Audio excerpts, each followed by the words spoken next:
In Gaza, health ministry numbers show the death toll has now passed 30,000 people, and growing desperation has led to even more tragedy near Gaza City. Palestinian health officials say Israeli troops opened fire on a crowd waiting for food aid, killing 112 people and injuring 760 others.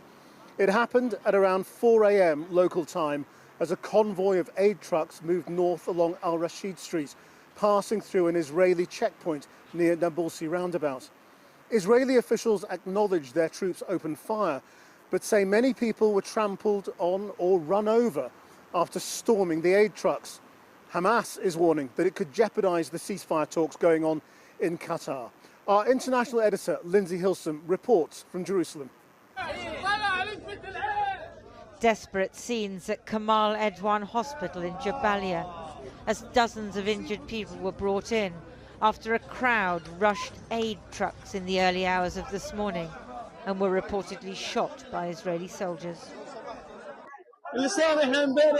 What happened was that yesterday we received information that aid would be dropped in the Nabulsi roundabout area.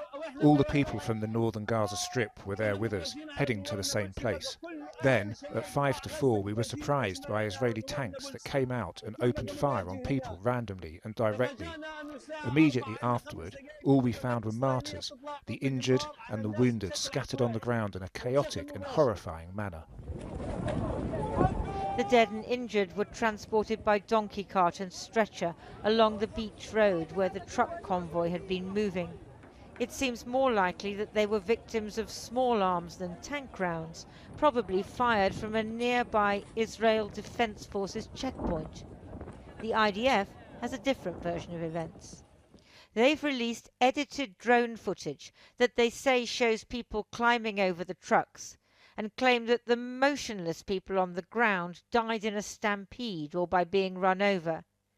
They say later, in a separate incident, their soldiers shot people who refused to turn back when warned not to approach a checkpoint. This contradicts eyewitness reports. Some of the injured were taken to Al-Shifa Hospital in Gaza City. Their testimony and that of other eyewitnesses is similar to those at Kamal Edwan Hospital. We ran towards the food aid to get some. The soldiers and tanks fired at us. The people in the front and the back were shot, some in the hand, others in the legs. We left the food aid and ran. An injured man at Al-Shifa Hospital says they were shot at twice. After they stopped shooting, we went back to get our aid. By the time I got flour and some canned goods and took it down from the truck, they shot at us. They shot me, and the truck driver left and ran over my leg. Social media footage shows that similar recent convoys have been mobbed too. People are desperate to get food for their hungry children. The police no longer dare guard aid trucks because they fear Israel will target them as part of Hamas. No wonder law and order is breaking down. The hospitals treating today's victims are barely functioning. Medical supplies like food are scarce, partly because Israel isn't allowing enough in, especially to the north of the Strip, and partly because of the lack of security for aid convoys. You can be shot or starve or succumb to your injuries. So many ways to die in Gaza. We're really talking about two separate issues here. The first is, did the Israeli Defense Forces fire into a crowd of unarmed, desperate, hungry Gazan civilians? If they did, and they deny it, then that is potentially a war crime.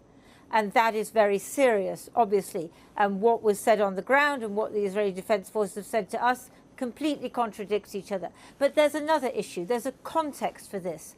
And that is why people are so desperate. I've been talking to senior UN officials over the last 2 days. This is what they tell me, that they have not been able to get any aid trucks into northern Gaza for more than a month now. And that means that malnutrition rates are absolutely skyrocketing. They have never seen malnutrition rates go up so quickly amongst children. What that means is that the children's parents are absolutely desperate. At the same time, because Hamas is no longer a government there, and because the police have melted away because they're afraid of being targeted, there is no security. There is no security for the trucks. That's why the trucks get mobbed. People who are desperate for food to feed their children, there's no one to stop them doing this. And that's what anyone would do. That's what you would do if your family was starving and there was no law and order to stop you. And if there is no ceasefire, these officials say, and if more aid doesn't get in very quickly, we're going to see more terrible incidents and more death.